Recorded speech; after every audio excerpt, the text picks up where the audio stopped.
కూటమి ప్రభుత్వ లక్ష్యం ప్రతి చేతికి పని, ప్రతి చేనుకు నీరని జనసేన అధినేత పవన్ కళ్యాణ్ అన్నారు.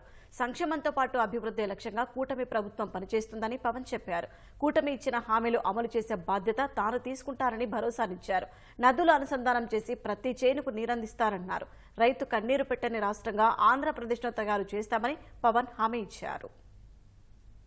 కాకినాడ జిల్లా పెద్దాపురంలో నిర్వహించిన వారాహి విజయబేరి బహిరంగ సభలో జనసేన అధినేత పవన్ కళ్యాణ్ పాల్గొన్నారు. పెద్దాపురం నియోజకవర్గాన్ని వైకాపా నాయకులు దోచేశారని పవన్ ధ్వజమెత్తారు. మట్టి, గ్రావెల్, ఇసుక తవ్వకాలతో ప్రకృతి వనరులను నాశనం చేశారని ఆగ్రహం వ్యక్తం చేశారు. వైకాపా అరాచకాలను ప్రశ్నించిన వారిపై ప్రభుత్వం అక్రమ కేసులు పెట్టి వేధిస్తోందన్నారు. కూటమి ప్రభుత్వం అధికారంలోకి వచ్చాక అక్రమాలకు పాల్పడిన ఏ ఒక్కరిని వదిలిపెట్టబోమని పవన్ హెచ్చరించారు. రాష్ట్రాభివృద్ధి, యువత భవిష్యత్తు కోసం కూటమి ప్రభుత్వం అధికారంలోకి రావాలని పవన్ చెప్పారు. జగన్ కి దోచేయడం ప్రవృత్తి ఎట్లాగో, చలమల శెట్టి సునీల్ కి పార్టీలు మారటం ఎట్లాగో, నా కష్టంలో ఉన్న మనిషికి నిలబడటం అలా. నాకు జగన్ లాగా నాకు అక్రమ మైనింగ్ అవసరం లేదు, గుంతల రోడ్లు కాంట్రాక్ట్లు అవసరం లేదు, పోలవరం పూర్తి చేయకుండా నాకు దాని మీద డబ్బులు అవసరం లేదు, ఏటీఎం లాగా కాదు. మీ భవిష్యత్తు కోసం వచ్చాను. ఈ రాష్ట్రంలో 30,000 మంది ఆడబిడ్డలు అదృశ్యమైపోతే ఒక్కడు మాట్లాడు, ఒక్క వైసీపీ ఎమ్మెల్యే మాట్లాడు. మానభంగానికి గురైతే ఆడబిడ్డలు కూర్చోబెట్టి 1-2 రేపులు జరుగుతాయండి, దానికి పట్టించుకోవాల్సిన ఏముందని వైసీపీ మహిళా మంత్రులు అంటారు. మిథున్ రెడ్డి ఒక్కళ్ళని బతకనివ్వట్ల, చిత్తూరులో ఎవరిని బతకనివ్వడు, కడపలో ఎవరిని బతకనివ్వడు, రాయలసీమలో ఎవరిని బతకనివ్వడు.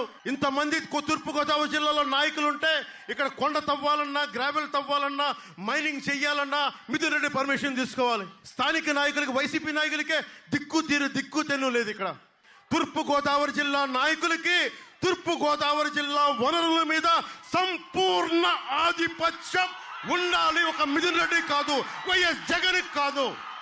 వైసీపీ రంగులు మార్చుకోవడానికి 1300 కోట్లు, రంగులు తీసేయడానికి 1000 కోట్లు, ఇలా అడ్డగోలుగా డబ్బుని దుర్వినియోగం చేస్తే మరి ఎక్కడ ఉంటుంది సంపద? మీకు ఉపాధి అవకాశాలు ఎక్కడి నుంచి వస్తాయి? రైతుకి గిట్టుబాటు ధర ఎక్కడి నుంచి వస్తారు? దీనికోసం మాట్లాడే వాళ్ళు ఎవరు? మనం మాట్లాడదాం. కాపు ఉద్యమాన్ని లేవనెత్తిన నేతలు యువతను రెచ్చగొట్టి రాజకీయ లబ్ధి కోసం వాడుకున్నారని పవన్ అన్నారు. కాకినాడ రూరల్లో ఆయన పెట్టిన భిక్ష పెట్టుకొని కన్నబాబు తయారయ్యాడు, కురసాల కన్నబాబు. ఈ రోజున జగన్ పార్టీలో చేరి చిరంజీవి గారిని అవమానం చేస్తా ఉంటే పక్కన కూర్చొని ఉన్నాడు కురసాల కన్నబాబు. అలాంటి దౌర్భాగ్యుడు కురసాల కన్నబాబు. ఈ రోజున వీళ్ళందరూ కూర్చొని కాపు రిజర్వేషన్ ఉద్యమాన్ని లేవదీశారు. ఒక సమస్యని లేవనెత్తితే పరిష్కారం లేకపోతే ఇంతమంది యువతని, ఇంతమందిని రెచ్చగొట్టకూడదు. రాజకీయ లబ్ధికి వాడుకొని ఆ రోజున తుని ఘటనలో ఎంత మంది రైల్వే కేసుల్లో నలిగిపోయారు. ఈ రోజున కాపు రిజర్వేషన్ ఇవ్వచ్చు, ఇవ్వకపోవచ్చు. కరాఖండిగా చెప్పిన వ్యక్తికి కాపు సామాజిక వర్గానికి చెందిన నాయకులు వైసీపీకి ఎలా నిలబడతారు? అది మీరు అడగండి. చలమలశెట్టి సునీల్ కి ఎంపీగా వస్తే నీకు ఎందుకు వెయ్యాలి? కాపు సామాజిక వర్గం అడగాలి. ఎస్సీ నాయకులు ఒకటే అడగాలి, ఎస్సీ యువత ఒకటే అడగాలి. నువ్వు మా కులస్తుడిని చంపేసి డోర్ డెలివరీ చేస్తే అలాంటి వైసీపీ పార్టీకి మేము ఎందుకు ఓటు వేయాలి అని అడగాలి. బీసీ సామాజిక వర్గం ఒకటే అడగాలి. BC sub plan funds divert చేసిన మీకు మేము ఎందుకు ఓటు వేయాలి? ఇవన్నీ మీరు బలంగా అడగాలి. ఎందుకంటే ఇప్పుడు కనుక మార్పు తీసుకురాకపోతే ఇంకెప్పుడు మార్పు రాదు.